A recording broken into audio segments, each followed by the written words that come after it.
প্রিয় নওজোয়ান, দয়া করে আল্লাহর ওয়াস্তে একটা ছেলেও যদি, আমি আগেই বলছি আমি ভোটের প্রার্থী না, আমি নির্বাচনী জনসভা না এটা আমার, অতএব আমি একটা ছেলের কাছে আবদার করলাম, প্রিয় ভাই, প্রিয় সন্তান, তুমি বদলে যাও,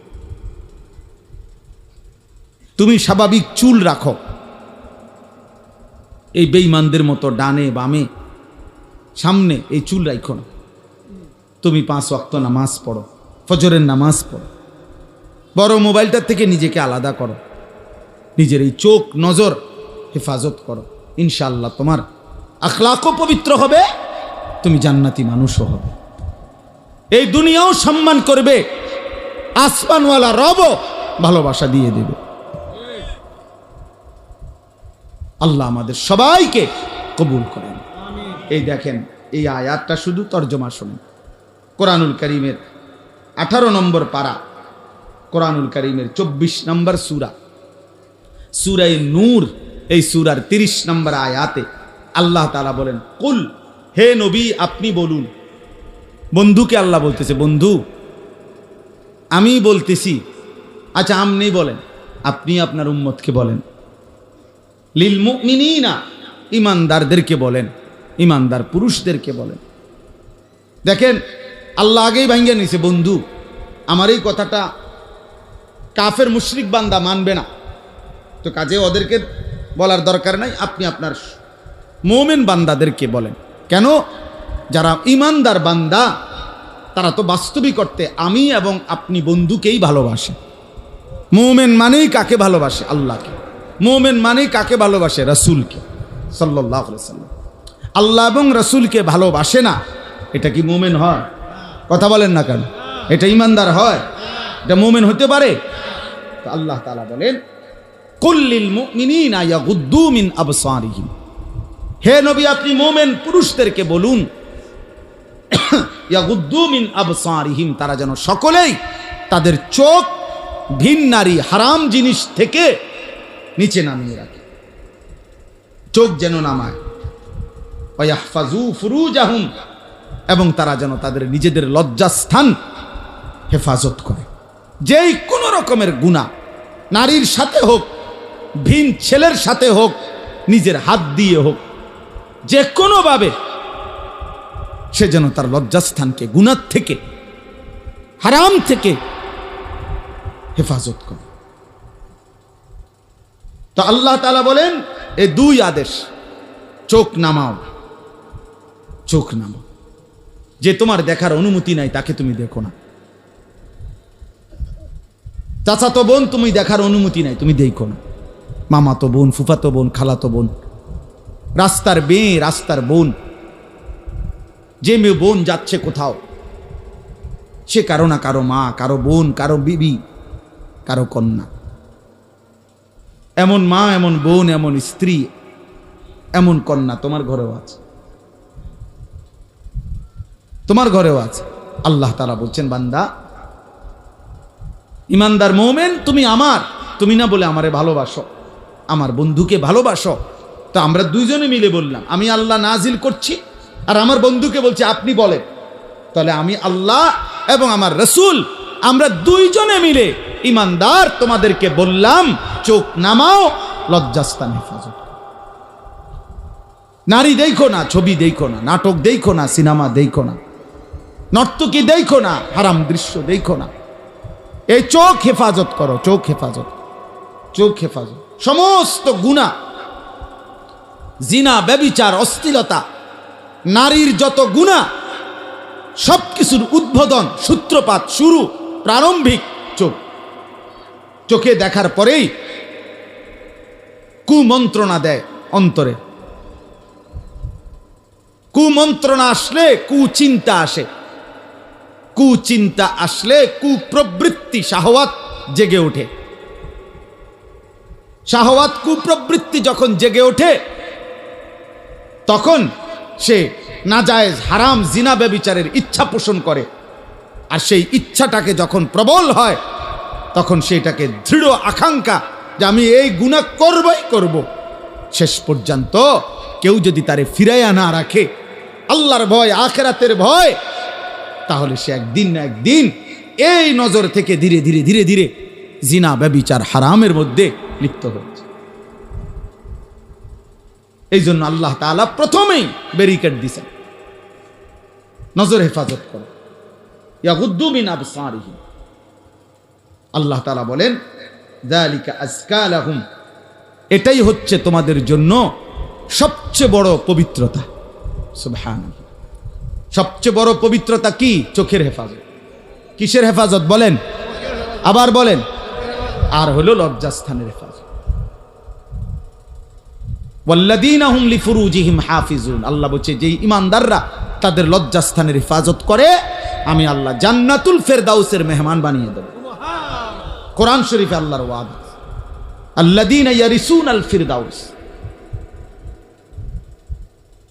আল্লাযীনা ইয়ারিসুনাল ফিরদাউস।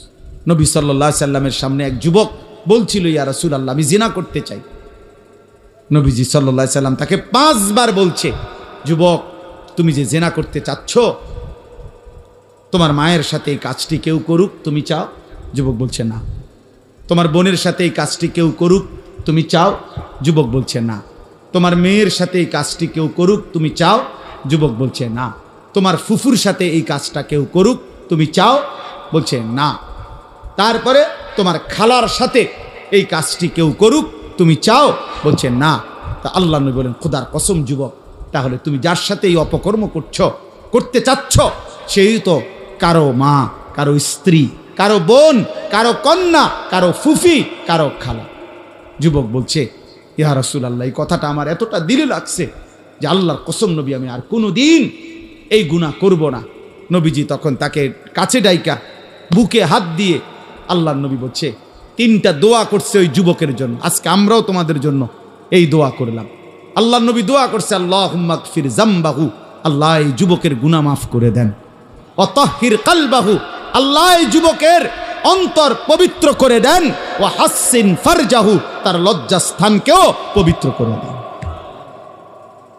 ওই যুবক বলছে, নবীজির এই দোয়ার বরকতে মৃত্যু পর্যন্ত আর হারাম, ভিন নারীর প্রতি হারাম কোনো কল্পনাও আর আমার অন্তরে জাগে নাই। ইন্নাল্লাহা খাবীরুম বিমা ইয়াসনাউন। আল্লাহ তাআলা বলেন, বান্দা মনে রেখো, তোমরা যে যা করছো, ঘুরাইয়া পেঁচাইয়া, কৌশল করে, বুদ্ধি করে, লুকাইয়া, গোপনে, সংগোপনে, রাতে দিনে, একাকী, সাতটাবক জমিনের নিচে, কিংবা পাহাড়ের গহীন অন্ধকারে, অথবা জঙ্গলের গুহাতে, যেখানেই হোক সেটা, আল্লাহ বলেন ইন্নাল্লাহা খাবীর, আল্লাহ কিন্তু খবর রাখে, আল্লাহ খবর রাখে, আল্লাহ খবর রাখে, আল্লাহ খবর, আল্লাহ খবর রাখে। আল্লাহর থেকে আড়াল করা যাবে না। যাবে কি ভাই? আল্লাহ থেকে আড়াল। ইয়ালামু খাইনাতাল আয়ুন ওয়া মা তুখফিস সুদূর। আল্লাহ বলছে তোমাদের চোখের খেয়ানত, চোখের গুনাহ আল্লাহ জানে, অন্তরে যে গুনাহগুলো লুকিয়ে রেখেছো তাও আল্লাহ জানে। আল্লাহ বলছে ইন্নাস সামআ ওয়াল বাসারা ওয়াল ফুআদা কুল্লু উলাইকা কানা আনহু মাসউলা, নিশ্চয়ই তোমার কান, তোমার চোখ এবং তোমার কলব, দিল, অন্তর, 3টাকেই আমি আল্লাহ কিয়ামতের দিন জিজ্ঞেস করব। চোখ তুমি বলো কি কি গুনাহ করেছো, কান তুমি বলো কি কি হারাম শুনেছ, দিল তুমি বলো কি কি হারাম অবৈধ কল্পনা করেছো। কোরআনুল কারীমে আল্লাহ বলছে। নবী সাল্লাল্লাহু আলাইহি সাল্লামকে এক সাহাবী বলছে, ইয়া রাসূলুল্লাহ সাল্লাল্লাহু আলাইহি সাল্লাম, আমি যদি কোনো নারীর দিকে আমার নজর পড়েই যায় হঠাৎ, আমি কি করব? আল্লাহর নবী বলেন ইসরিফ বাসারা, সাথে সাথে চোখ সরে আনো। হযরত আলীকে নবীজি বলছে, ইয়া আলী লা তুতবিইন নাজরাতান নাজরা, হে আলী, প্রথমবার যদি কোনো নারীর প্রতি চোখ পড়ে যায়, তাহলে ইচ্ছে করে কোনোভাবেই দ্বিতীয়বার আবার চোখ ফেলো না, বরং সরিয়ে ফেলো। ফা ইন্না লাকাল উলা ওয়া লাইসাত লাকাল আখিরা, কেননা প্রথমবারের এই হঠাৎ দৃষ্টি আল্লাহ মাফ করে দিতে পারে, কিন্তু দ্বিতীয়বার একটা মাফ হবে না, দ্বিতীয়বার একটা মাফ। এই জন্য বুড়া চাচা, আপনাদেরও বলি, বুড়া চাচার রাগ হইয়েন না। 50 বছর 60 বছর বয়স নাই, এখনো চা দোকানে বসে বসে টেলিভিশনে রাক্ষসের মতো বড় বড় চোখ করে আক করে বেড়ি দেখেন, নাচ দেখেন, আর মানুষে জিঙেলে কর না কি এর খবর কদ্দুর শুনি, খবর খবর মানুষের চোখ দিয়া শুনে। মানুষ কি চোখ দিয়ে নি শুনে না কান দিয়া শুনে? তো আপনি তো ছাইয়া রয়েছেন, আপনি না বলে খবর শোনেন, তো খবর শুনলে আপনি দোকানের উল্টা বইয়েন, ওই এদিকে ফিরা বসেন। শুনলেই তো হইলো, কানে না শোনে মানুষে। এমনি কয় আমি খবর শুনি, এমনি তাকায় রয়েছে। হ্যাঁ কিও আর কিছু নাই, কদুর লাইরা ছেড়ে দাও না, বুড়া মিয়া কয়। টেলিভিশনে একটু কি দিত, লাইরা দিত। মানে এত জঘন্য, এর চাইতে জঘন্য কিছু আসেনি।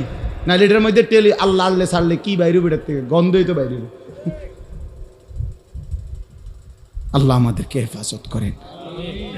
এই জন্য আজকে এতটুকু কথাই। আলহামদুলিল্লাহ অনেক নওজোয়ান তোমরা বাবা বদলাইতে চেষ্টা করো, তোমরা পারবা ইনশাআল্লাহ। আগামীর ইসলাম অপেক্ষা করছে। ফিলিস্তিনের গাজাতে হামাসের মুজাহিদরা যারা মাটির নিচে আজকে বছরের পর বছর যুদ্ধ করছে, বিশেষ করে আজকে 2 বছর ইসরায়েলের সাথে যারা চূড়ান্ত যুদ্ধ করছে, ওরা সারা পৃথিবীর মুসলমানের কাছে খোদার কসম ওরা চোখের পানি ফেলে দোয়া চাইছে। ওদের একটা বিবৃতি আসছে নতুন, ওরা বলছে হে পৃথিবীর মুসলমানরা, তোমরা তো আমাদের পাশে সশরীরে আইসা দাঁড়াইতে পারলা না, কমপক্ষে চোখের এক ফোঁটা পানি ফেলে আসমানওয়ালা রবের কাছে বলো আমাদের জন্য। বলো আমরা আমাদের শেষ অবস্থায় আছি, আর কতক্ষণ আমরা আল্লাহ দ্বীনের জন্য ঝান্ডা নিয়ে টিকতে পারবো জানি না। এইভাবে ওনারা আহ্বান জানাইছে। অর্থাৎ উদ্দেশ্য হলো এটা বুঝানো, হতে পারে তারা যদি কোনোদিন সবাই শহীদ হয়ে যায়, তারপরও কসম আল্লাহর যুবক মনে রেখো, আল্লাহর কসম ইসলাম বিজয়ী হবে ইনশাআল্লাহ, ফিলিস্তিন বিজয় হবে ইনশাআল্লাহ, গাজা বিজয় হবে ইনশাআল্লাহ, ইসরায়েলের কুত্তারা হেরেই যাবে ইনশাআল্লাহ, হেরেই যাবে ইনশাআল্লাহ।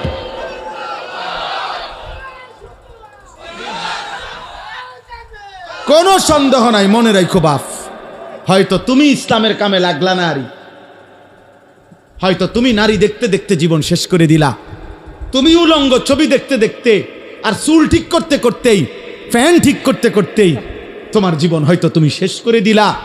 কিন্তু খোদার কসম আল্লাহ কোরআনে ওয়াদা দিছে, আমার জমিনে আমি আল্লাহ আমার দিন হেফাজতের জন্য যতজন ইমানদার দরকার, ইসরাফিলের ফু পর্যন্ত আমি আল্লাহ রাখবই রাখবো, রাখবই রাখবো, রাখবই রাখবো। ইনশা ইউযহিবকুম ওয়া ইয়াতি বিখালকিন জাদীদ ওয়া মা যালিকা আলাল্লাহি বিআজিজ। আল্লাহ বলছে আমি চাইলে নাফরমান জাতি তোমাদেরকে সরিয়ে দেব, আমি নতুন জাতি নিয়ে আসব। আমি আল্লাহর জন্য কোনো কিছু করতেই কোনো কঠিন নয়, কঠিন কোনোটাই কঠিন। এজন্য তুমি কালেমার জন্য রেডি হও, ইসলামের জন্য রেডি হও। চরিত্র নষ্ট করো না বাপ, চোখ নষ্ট করো না। যে মানুষ অন্ধ তার একবার জিজ্ঞাসা করে দেখো, ভাই এই পৃথিবীর কত কিছু আমি দেখলাম, তুমি যে কোনো দিন কিছু দেখো নাই, তোমার দিলটার অবস্থা কেমন? আমাদের একজন মুরাদনগরের বড় মাদ্রাসার হাফেজ সাহেব আছে, হাফেজ আমিন ভাই, অন্ধ।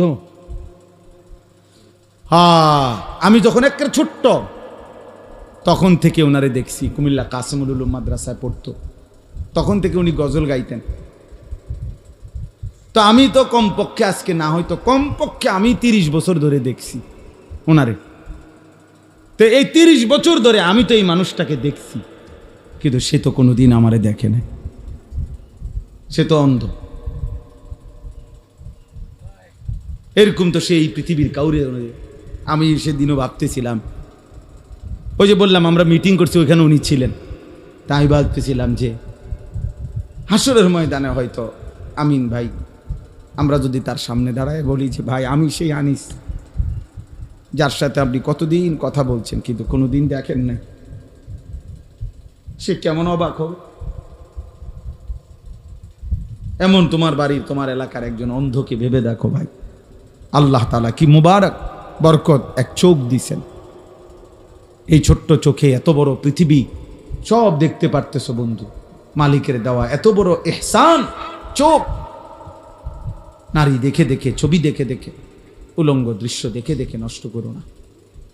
অনুরোধ করলাম, কারো যদি মনে হয় তো সে ফিরবে। আল্লাহ তাআলা আমাদেরকে হেফাজত করেন। আজকের এই যুব সংগঠনকে আল্লাহ তাআলা কবুল করে নেন। এই ফিকির, এই মেহনত, এই ইন্তেজামের মধ্যে আল্লাহ তাআলা বরকত দান করেন। আমি দুইটা কথা বলছি তাইলে। এক নম্বর কথা হলো, নবীজি সাল্লাল্লাহু আলাইহি সাল্লামের সুন্নাত তরিকা, এটাই আমাদের মাপকাঠি, ঠিক কিনা বলেন? সাহাবায়ে কেরাম যেভাবে করেছেন বলেছেন, সাহাবায়ে কেরাম যেভাবে শিখিয়েছেন একটা একটা আমল নবীজির থেকে, এটাই আমাদের মাপকাঠি। অতএব আমরা এর বাইরে যাইতে চাই না। এবার গালি দিলে আরো দোক, অসুবিধা নেই, যেটা মনে করি এটা করি। কিন্তু আমরা রাসূলুল্লাহ সাল্লাল্লাহু আলাইহি ওয়াসাল্লাম এবং সাহাবায়ে কেরামের সুন্নাত তরিকার ব্যতিক্রম করব না ইনশাআল্লাহ। ইনশাআল্লাহ আমরা প্রত্যেক দিন এই কিতাব বিক্রি করি, তালিমুস সুন্নাহ, আমাদের নবী সাল্লাল্লাহু আলাইহি সাল্লামের সুন্নাতের উপরে বাংলা ভাষায় প্রায় 650 পৃষ্ঠা ব্যাপী, এর চাইতে বড় প্রামাণ্য দলিল সমৃদ্ধ নবীজি সাল্লাল্লাহু আলাইহি সাল্লামের সুন্নাতের উপরে একটা একটা সুন্নত, একটা সুই সুতার সুন্নত এই কিতাবের মধ্যে বিশুদ্ধ প্রামাণ্য। মুহইয়িস সুন্নাহ হযরত মাওলানা শাহ আবরারুল হক রাহমাতুল্লাহ আলাইহির খলিফা, বাংলাদেশের একজন শ্রেষ্ঠ বুজুর্গ, গাজীপুর কাপাসিয়ার হজরত অধ্যক্ষ মিজানুর রহমান চৌধুরী দামাত বারাকাতুহুমুল আলিয়া, হজরত এটা লিখছেন। 400 টাকা মূল্যে আমার গাড়িতে আমরা বিক্রি করি, এই উদ্দেশ্যে যে উম্মতের ঘরে ঘরে রাসূলুল্লাহ সাল্লাল্লাহু আলাইহি সাল্লামের সুন্নাতের একটা পূর্ণাঙ্গ বই পৌঁছে যাক, এই আশায় আমি ইচ্ছা করে কষ্ট করে এগুলা আনায়া আনায়া বিক্রি করি। উদ্দেশ্য এটাই, একটা সময় মুকসুদুল মুমিনিন ঘরে ঘরে থাকতো, বেহেশতি জেওর ঘরে ঘরে থাকতো, তো প্রতিটা মুসলমান যেন অল্প অল্প করে একটা একটা করে নবীজির সুন্নাত শিখে। আল্লাহ তাআলা আমাদেরকে তৌফিক দান করেন, আল্লাহ তাআলা আমাদের সবাইকে কবুল করেন। সুযোগ থাকলে যাওয়ার সময় এক্ষুনি মুনাজাতের পরে আপনারা কিনবেন, যে যেটা পারেন, তৌফিক হলেই কিনবেন, না হলে অন্য সময় ওলামায়ে কেরাম থেকে মশওয়ারা করে সুন্নাতের একটা বই কিনে একটু একটু করে শিখবেন পড়তে। ঘরে প্রত্যেকের ঘরে বাচ্চা কাচ্চা কেউ না কেউ দেখে দেখে রিডিং পড়তে পারে না? কথা বলেন না কেন? তাইলে ও পড়ে শোনাবে, আপনি শুনবেন, আপনি পড়তে না পারলে। আল্লাহ তাআলা আমাদেরকে তৌফিক দেন, কবুল করেন। খুব বেশি বা কম সংখ্যা এটা এখানে মূল কোনো বিষয় না, যেহেতু এটা নির্বাচনী জনসভা না, আমি কোনো প্রার্থীও না, তাহলে কাজে এখানে আমার অনেক বেশি জনসমর্থন হইলেই কি আর না হইলেই কি, এতে কিছু আসে যায় না, এটা কোনো বিষয় নাই। আল্লাহর জন্য বলা, একজন শুনলেও সমান গুরুত্ব, 10,000 শুনলেও সমান গুরুত্ব, সমান গুরুত্ব দিয়েই বলা। এটা একজন দাঈ, মানে যারা মানুষকে আল্লাহর দিকে ডাকে, ওনাদের দায়িত্ব এটা। সংখ্যা কোনো মূল বিষয় না, মূল বিষয় হলো আল্লাহর কথা পৌঁছানো। কোরআনুল কারীমের মধ্যে আছে আমাদের নবী সাল্লাল্লাহু আলাইহি ওয়াসাল্লামকে আল্লাহ তাআলা বলছেন, ইন আলাইকা ইল্লাল বালাগ, আপনার দায়িত্ব শতভাগ পৌঁছানো। আমাদের নবী সাল্লাল্লাহু আলাইহি সাল্লামকে আল্লাহ তাআলা বলছেন, কোরআনে আছে, ওমা আকসারুন নাসি ওয়ালাউ হারাসতা বিমুমিনিন, আপনি যদি খুব চান, আপনি নবীও যদি প্রচণ্ড আগ্রহ করেন, তবুও অধিকাংশ লোক মুমিন হবে না। আল্লাহ বলছে, নবীজিকে বলছে, সাওয়াউন আলাইহিম আআনদারতাহুম আম লাম তুনদিরহুম লা ইউমিনুন। আল্লাহ তাআলা বলছে, বন্ধু কিছু মানুষ আছে এমন, আপনি আল্লাহর ভয় দেখান আর নাই দেখান, ওরা ঈমানদার হবে না। তাইলে বোঝা গেল সংখ্যা কোনো বিষয় না, আল্লাহর কথা পৌঁছান। এবার পরিবর্তন হবে কয়জন, বদলাবে কয়জন, হেদায়েত মিলবে কয়জনের, এটা সম্পূর্ণই আল্লাহ তাআলার ফয়সালা। এটা কোনো বক্তা, কোনো ওয়াইজ, কোনো পীর মুর্শিদ কারো হাতে এটার দায়িত্ব না। আমার কাছে এই হিসাব চাইবে না যে তোমার দ্বারা মোট কতজন মানুষ জান্নাতি হয়েছে, এটার কোনো হিসাব চাইবে না। বা কমপক্ষে 30 জন মানুষ কেন জান্নাতি হলো না, অতএব তোমার বিচার, এমন না। আমি বলছি কি না সেটা দায়িত্ব আমার। যেহেতু আল্লাহ তাআলা কম বেশি যেটুকুই হোক এলেম কোরআন সুন্নাহর দান করছেন, তো ওটুকু দায়িত্ব পৌঁছান, ওইটুকু জিম্মাদারি। তাহলে আমরা এই মানসিকতা নিয়েই বলতে চেষ্টা করি। আমি আজ থেকে 10 বছর আগে, 20 বছর আগে আরো অনেক ছোট ছোট্ট মজলিসও বয়ান করছি। এখনো কখনো কোনো ছোট্ট মজলিসও যদি হয়, সেখানেও আমি সমান তালে বয়ান করি, মাদ্রাসার ভিতরে, মসজিদের ভিতরে, কোনো অসুবিধা নেই, এতে কোনো সমস্যা নেই। সংখ্যা কোনো বিষয় না, বেশি বা কম এটার মধ্যে কোনো সফলতা বা ব্যর্থতার কিছু নেই। এখানে যদি 1 লক্ষ মানুষ হয় তাইলে এই সম্মেলন কামিয়াব, আর 1000 হইলে এটা ব্যর্থ, এমন কথা কোরআন সুন্নাতে নাই। মানুষ হয়েছে 10 লাখ, কিন্তু আল্লাহ তাআলা 10 পয়সাও গ্রহণ করলেন না, তো লাভ হইল কি? মানুষ ছিল একজনই, আল্লাহ ওই একজনেরটাই কবুল করছেন, তাহলে এতে কম হওয়াতে লস হইল কি? এজন্য এটা প্রথম চিন্তা করতে হবে। প্রত্যেক আমলের জন্য দ্বীনি যে কোনো কাজ, ব্যক্তিগত হোক আর ইজতেমাই হোক, সম্মিলিত হোক, এক্ষেত্রে এটা মাথায় রাখতে হবে আগে, যেখানে 2টা জিনিস আছে কিনা। এই 2 জিনিস না হলে কবুল হবে না।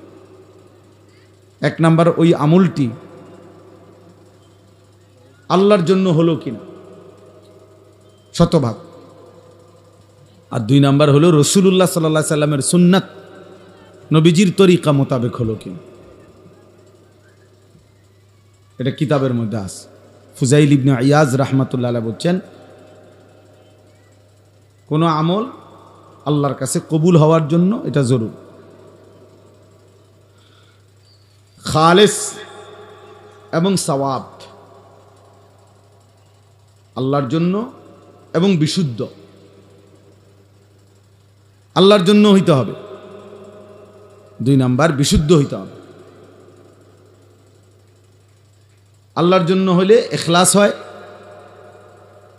আর বিশুদ্ধ হইলে আহসান হয়,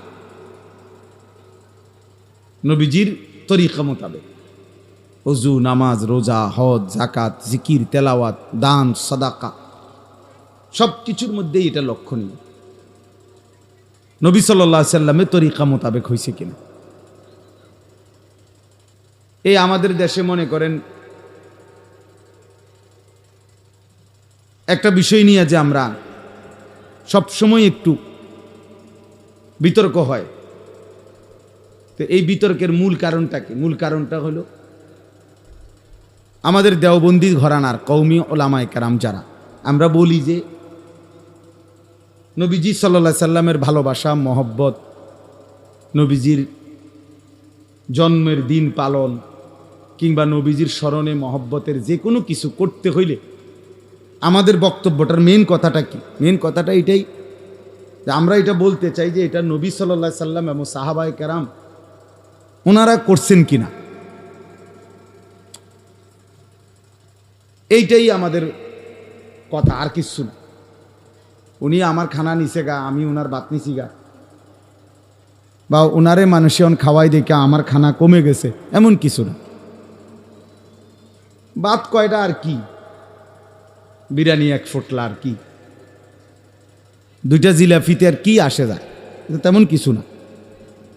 মানুষ যত বড় উত্তম খানাই পেট ভরে খাক, 2-4-10 ঘন্টা পরে বাথরুমে এগুলা সবই ফেলে দিয়ে আসে। তাহলে এইটা মূল কথা না। মূল কথা হলো আমরা এটাই শুধু বলতে চাই যে যত গালি দেওক, মন্দ বলুক, যত হুঙ্কার দোক, আমরা এটা বলতে চাই যে রাসূলুল্লাহ সাল্লাল্লাহু আলাইহি ওয়াসাল্লামের তরিকা মোতাবেক হইত। নবীজির জন্মদিন পালন করবেন, মিলাদুন নবী, তো নবীজির তরিকা মতো হইত, সাহাবাদের তরিকা মতো হইত। সোজা কথা, এই মানে যারাই আছেন এখন এটা বুঝলেই ভালো, সহজ।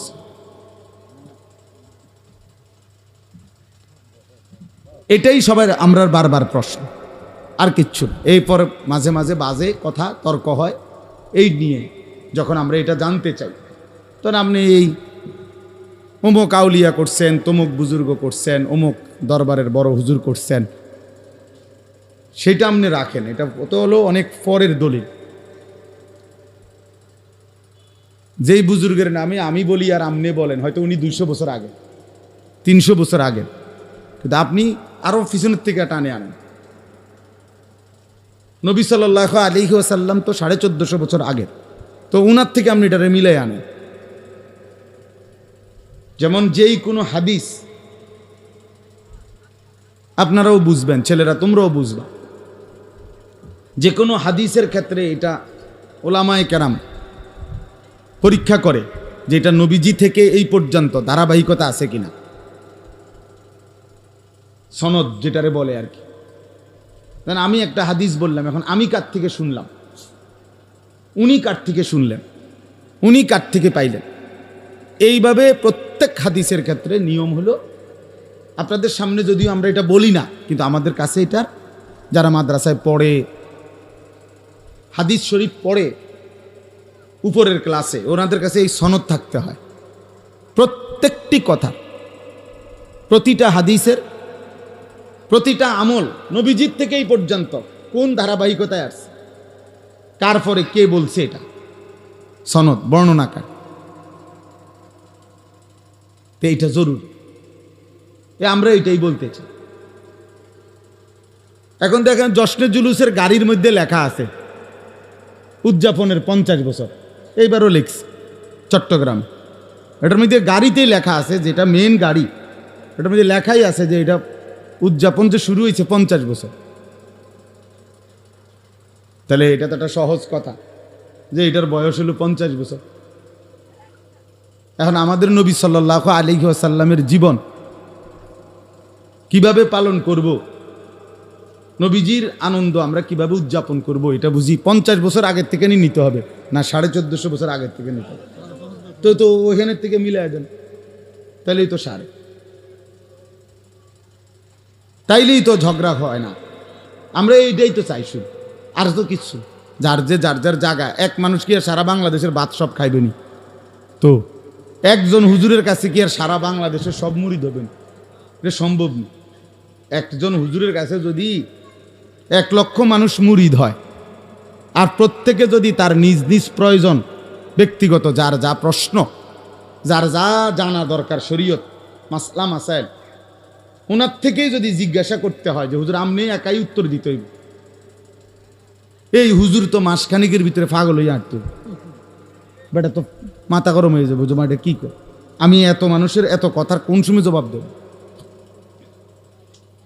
আমি আপনার 4টা ঠিক বরাবর 4টা 18 বা 20-এ ক্যান্টনমেন্ট থেকে রওনা দিছি বরাবর। তাহলে পথে আসর পড়লাম, মাগরিব পড়লাম, কোথাও থামি নাই, কোথাও এক কদমও নামি নেই, শুধু নামাজ পড়ছি এতটুকু, মসজিদ থেকে বের হয়েছি। কিন্তু আপনি মনে করেন এই পরিমাণ জ্যাম, যে সেই কংসনগর থেকে নিয়ে এই পর্যন্ত সর্বত্র জ্যাম, রোডে রোডে। আপনার কোম্পানিগঞ্জের পরে নবীনগর পর্যন্ত রোডে কত লক্ষ অটো, আল্লাহ কইতে পারে কত লক্ষ অটো, অটো রিক্সা, সিএনজি, মানে এদিক দিয়েও অটো, এদিক দিয়েও অটো, মানে এটা যে গাড়ি সাইড করবে এটারও কোনো সুযোগ নেই। আর অটোর গতি তো আর প্রাইভেট কারের গতি সমান না। এটা যদি সামনে থাকে, এটা তো প্রাইভেট কারের লগে চালাইয়া কুলাই কাটছে না, অত সাইডও দেয় না। সাইড দিলে আবার বেশি, ওই আরেকটা আছে ওই পাশে। এই পরিমাণ বিরক্তি নিয়ে মানে আমি এনে আসছি। এই শুধু এই পথটা আসতে 3.5 ঘন্টার উপরে সময় লাগছে। এখন এরপরে আইসা যদি এই সবগুলো মানুষ একবার আমার মুসাফাই করতে হয় সবাই লগে, আমার কতক্ষণ সময় দরকার? আমি ওয়াজ করব কখন? বুঝেন নাই আমার কথা? অনেকেই হাত বাড়াইছে, আমি কারোর দিকে চোখ তুললা তাকাইও না, টাইম না হাইটা গেছে। আটতে আটতে যদি কারো হাত লাগছে লাগছে, না এটা নাই। কিন্তু আপনি তো পিছনটা বুঝতে হবে। মৌলানা সাহেব আমার লাগে অনেক কিছু কইতে চাইছে, মাত্র গুলায় গালায় আনছে, এর দূর কইবার টাইমও আমার নাই। তাইলে আমার বলার উদ্দেশ্য হলো, কোন আলেমের বাত মারা, কোন ফিরসা বুজুরের বাত মারা দাও না, এটা আমাদের কি নয়, মাকসাদ না, এটা কোনো কথা না। এলেমের খেদমত করবে সবাই, আল্লাহর দ্বীনের খেদমত করবে সবাই, নবী সাল্লাল্লাহু আলাইহি ওয়াসাল্লামের সুন্নাতের খেদমত করবে সবাই। সবাই মিলে মিশে না করলে সম্ভব না। তাআওয়ানু আলাল বিররি ওয়াত তাকওয়া, আল্লাহ বলছে তোমরা নেকের কাজে এবং গুনাহ থেকে বাঁচিয়ে রাখার ক্ষেত্রে যত উদ্যোগ, যত মেহনত, যত ফিকির, মানুষকে গুনাহ থেকে বাঁচানো এবং মানুষকে নেক কাজে উৎসাহিত করা, বীর, এই কাজে তোমরা প্রত্যেকেই পরস্পরের সহযোগিতা করো। এই যে মনে করেন এতগুলো ছেলে আলহামদুলিল্লাহ দাঁড়াইছে, ভাই তোমরা বসো, ভাই বউ, যে কথা আমি সময় গুনতেছি, মোবাইল এটা নিয়ে ব্যস্ত হইলে ভাইয়া লাভ হইতো না। এই মানুষের ছবি এগুলো উঠাইলে এইটা এরপরে আপনার মোবাইল থেকে কোনো ফাগ হলেও চাইতো না। মানুষের টাইম আসেনি, শুধু শুধু কে কার ছবি দেখে, কে কার টাইম আছে? সময় কই মানুষের? লক্ষ লক্ষ ছবি মোবাইলের মধ্যে পড়ে রয়েছে। এই কিছু মানুষের এটা ব্যারাম আর কি, মানে এটা মানসিক রোগ, যে এইটা দেখে এটার ছবি উঠাইতে মন চায়। এটা বাস্তব, এটা কিন্তু একটা মনস্তাত্ত্বিক ভাবে মানসিক রোগ। এটা এক ধরনের ব্যারাম, এক ধরনের রোগ। এটা তাই কোনো ফায়দা নাই ভাই। নিজের জন্য যদি কেউ শুনে, আল্লাহর জন্য শুনে, নিজের পরিবর্তনের আশায়, অনেক ভালো হয়। কেউ না শুনুক বেটা, আমি বদলাই, আমার জন্যই আমি শুনি। এজন্য আবারও বলছি, হাতের মোবাইলগুলো বন্ধ করে তোমরা নওজোয়ান বসো। আমি বারবার ঘড়ি দেখতেছি, আমি অল্প একটু সময় কথা বলব। একটা কথা বলে ফেলছি,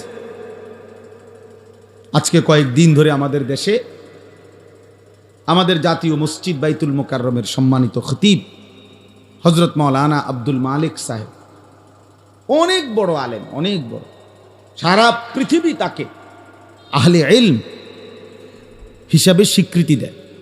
আমাদের দেশে তো আমরা হইলাম পোস্টারে আন্তর্জাতিক খ্যাতি সম্পন্ন, আমরা তো হইল বক্তা যারা, তারা জোহরের পর থেকে নিয়ে রাত 2টা পর্যন্ত সবাই আন্তর্জাতিক খ্যাতি সম্পন্ন। এনে নর্মাল কোনো ইয়া নাই, মাইকে হুঁদি তেললেই সকলেই, আমরা হয়তো বাড়িতেও চেনে না, উত্তরের ঘরের মানুষও চেনে না, দক্ষিণের ঘরের মানুষও চেনে না, কিন্তু সারা পৃথিবী আন্তর্জাতিক। এর নিচে বাংলাদেশে কোনো কি নাই, বক্তাই নেই, আন্তর্জাতিকের নিচে বিশিষ্ট ইসলামী চিন্তাবিদের নিচে বাংলাদেশে কোনো পদে নাই। এইটাই শেষ। অল্প স্বল্প চিন্তা করবে এরকম নাই, বিরাট চিন্তা, বিশিষ্ট চিন্তাবিদ সবাই আমরা, এরকম না। আসলে উনি পোস্টার সর্বস্ব মাওলানা না, বাস্তবিক অর্থে পৃথিবী যাকে চিনে, সারা বিশ্বের, সারা আরব বিশ্বের উলামায়ে কেরাম, তিনি ওই মাফের একজন আলেম দ্বীন। ওনার জীবনী, ওনার ইতিহাস, উনি আরবিতে, উর্দুতে, বাংলাতে সব বিষয়ে সমান পারদর্শী। পৃথিবীর অসংখ্য অগণিত দেশে তিনি আন্তর্জাতিক সেমিনারে ওনার প্রবন্ধ পাঠ হয় আরবিতে। তো তিনি রবিউল আউয়াল মাসে বাইতুল মুকাররম মসজিদে জুমার নামাজের বয়ানে বলছেন স্পষ্ট। এখন এই কথার এক তো বুদ্ধিবৃত্তিক দলিল দেওয়া, কোরআন সুন্নাহ ভিত্তিক সুন্দর করে মার্জিত ভাষায় জবাব দেওয়া, এটা তো একটা ভদ্রতা। কিন্তু অল্প বয়সী নাবালেক বাচ্চা কাচ্চা যদি চিৎকার চেঁচামেচি করে এত বড় মানুষের বিরুদ্ধে, এটা আসলেই মূর্খতা ছাড়া আর কিছু না। আল্লামা শায়েখ সাজিদুর রহমান দামাত বারাকাতুহুমুল আলিয়া, আমি যখন 1993 সালে আমি যখন প্রথম দারুল আরকাম মাদ্রাসায় ভর্তি হয়েছি, আমরা ছোট্টবেলায় একেবারে জীবনে প্রাইমারি স্কুল পাশ করে তখন ভর্তি হয়েছি। আমি হুজুরের অনেক ঘনিষ্ঠ ছাত্র, আমি প্রিয় ছাত্র আলহামদুলিল্লাহ, এখনো আজকের এই দিনেও। সেই 1993 সালে দেখতাম, আমরা ছোট্ট তখন, মাত্র প্রাইমারি স্কুল 5 পাস করে মাদ্রাসায় ভর্তি হয়েছি। তখন দেখতাম কাতার থেকে, আরব থেকে, আরব বিশ্বের বিভিন্ন দেশ থেকে বড় বড় শায়েখরা, আলেমরা দারুল আরকাম মাদ্রাসায় আসতো হুজুরের সাথে দেখা করার জন্য। আর শেখ মুআফি মোহাম্মদ আজাব, কাতারের বড় আলেম, আমার মনে আছে ছোটবেলায় হুজুরে আমার আরবিতে উনার সম্মানে আরবি একটা ছোট্ট বক্তব্য লিখে দিছে, আমি মুখস্থ পড়ে শুনাইছিলাম ওই মেহমানের সামনে, কাতারের মেহমানের সামনে। দারুল আরকাম ব্রাহ্মণ, সেই মানুষটা হাটহাজারী, বাংলাদেশের সারা পৃথিবী বিখ্যাত মাদ্রাসা, আজকে 100 বছরের চাইতে বেশি যেই মাদ্রাসার বয়স, তিনি সেই মাদ্রাসার মুহাদ্দিস ছিলেন। কাতারে দীর্ঘদিন পর্যন্ত আন্তর্জাতিকভাবে একজন খ্যাতিমান আলেমে দ্বীন তিনি। সারা বাংলাদেশের বর্তমান সময়ে হেফাজতে ইসলাম চিনে না, হেফাজতে ইসলামের অবদান জানে না এমন মুসলমানে নাই, পক্ষের হোক আর বিপক্ষের হোক। হেফাজত যে একটা নাম, এটা সবাই জানে। তিনি সেই সংগঠনের মহাসচিব। উনাকে বিদ্রুপ করে যদি কোনো আঙ্গাল কাঙ্গাল কথা বলে, তার চাইতে বড় বেয়াদব আর কে হইতে পারে? এত বড় বেয়াদব কিভাবে মানুষ হয়? আলেম তো দূরে থাক। তাহলে এটা বোঝা উচিত। বাস্তবতা হলো, আমি এই কথাটা এই জন্য বুঝাইতে চাইলাম যে মূল কথাটা হলো, এটা যুগ যুগ ধরে প্রমাণিত কথা যে প্রত্যেক আমল, আপনি অজু হোক, গোসল হোক, নামাজ, রোজা, হজ, যাকাত, জিকির, তেলাওয়াত, দান, সাদাকা, ঠিক এমনিভাবে নবীজি সাল্লাল্লাহু আলাইহি সাল্লামের মিলাদ বলেন, অনুষ্ঠান বলেন, যেটা বলেন, আপনি যা বলেন, আপনি রবিউল আউয়াল বলেন, মিলাদুন নবী বলেন, 12ই রবিউল আউয়াল বলেন, আপনি যাই করবেন, যাই পালন করবেন, যাই আমল করবেন, আজান বলেন, একামত বলেন, আজানের জবাব বলেন, রুকু বলেন, সেজদা বলেন, হর আমল একজন মুসলমানের এক্ষেত্রে এই দুই জিনিস জরুরি, বাধ্যতামূলক। এক হলো শতভাগ আল্লাহর জন্য হওয়া, দুই হলো শতভাগ রাসূলুল্লাহ সাল্লাল্লাহু আলাইহি সাল্লামের সুন্নাত তরিকায় হওয়া। নাইলে লাম ইউকবাল, এটা কবুল হবে না। আমি যদি ভুল করি, আমারটাও কবুল হবে না। অন্য কেউ যদি ভুল করে, তারটাও কবুল হবে না। এনে দলাদলির বিষয় না। আপনি আপনার জায়গার থাইকা আপনি আপনার অনুসারীদেরকে ইখলাস এবং সুন্নাতের উপরে তোলেন, তাইলে তো হয়। সবে বুঝি আমরা দলে আইলেই তুইব, অথবা আমরা সবাই ওইদিকে দলের কি দরকার? আমরা তো সবাই মুহাম্মদ আরবি সাল্লাল্লাহু আলাইহি সাল্লামের উম্মত, ঠিক কি না বলে? এখানে আমরা যারা আছি প্রত্যেকেই জান্নাত চাই, চাই না? আমরা প্রত্যেকেই জাহান্নাম থেকে মুক্তি চাই। তাহলে তো সোজা কথা হইলো, কথা তো ঠিকই আছে। আমরা তো একমতে, আমাদের মধ্যে অনৈক্য কই?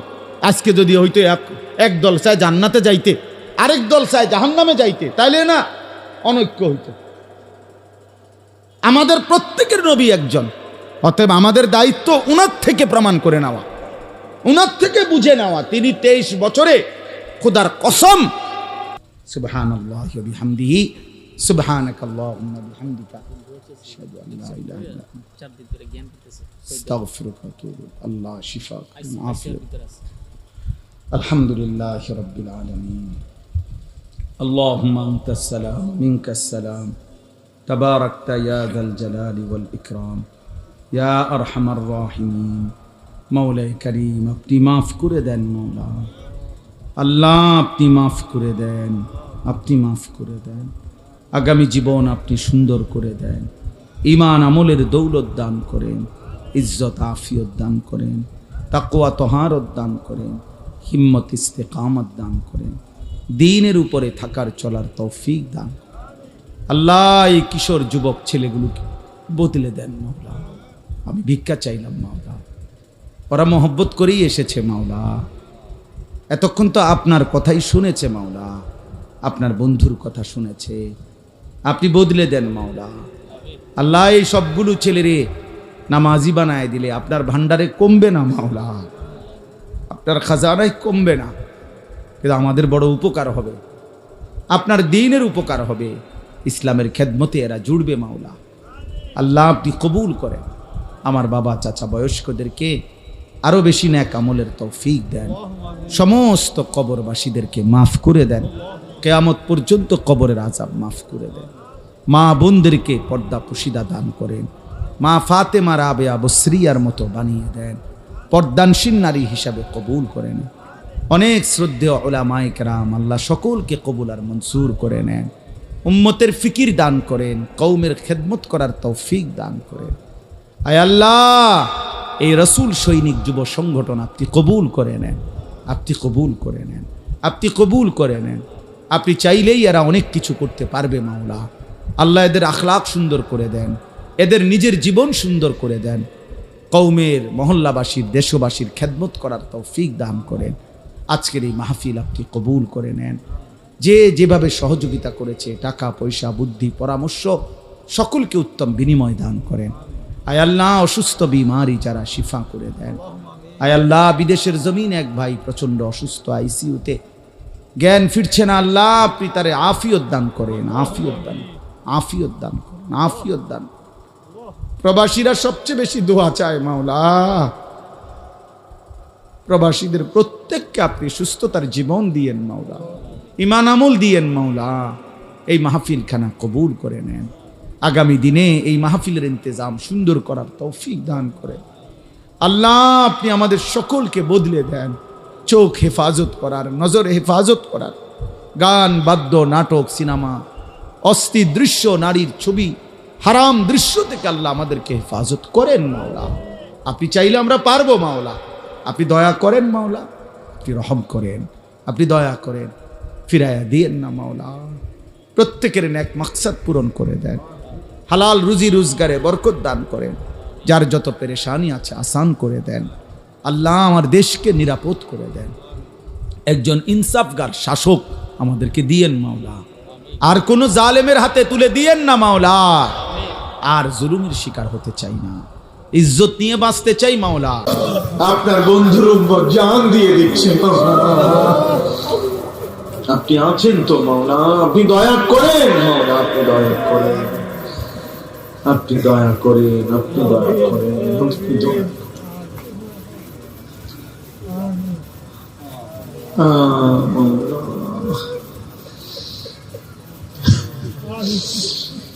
গাজাবাসীরে বাঁচান মাওলা, ফিলিস্তিনকে বাঁচান মাওলা। আল্লাহ, নবীজির একটা একটা সুন্নাত অনুসরণ করার তৌফিক দেন। ছেলেগুলোকে আবারও ভিক্ষা চাইলাম মাওলা। অনেক ছেলে মাওলা, অনেক সুন্দর লাগছে মাওলা। এতগুলো নওজোয়ান, এরা যদি একসাথে সেজদা দিত কতটা সুন্দর হতো মাওলা। ওরা কেমনে বললে বুঝবে, কেমনে বললে বুঝবে, ওরা কেমনে বললে বুঝবে মাওলা।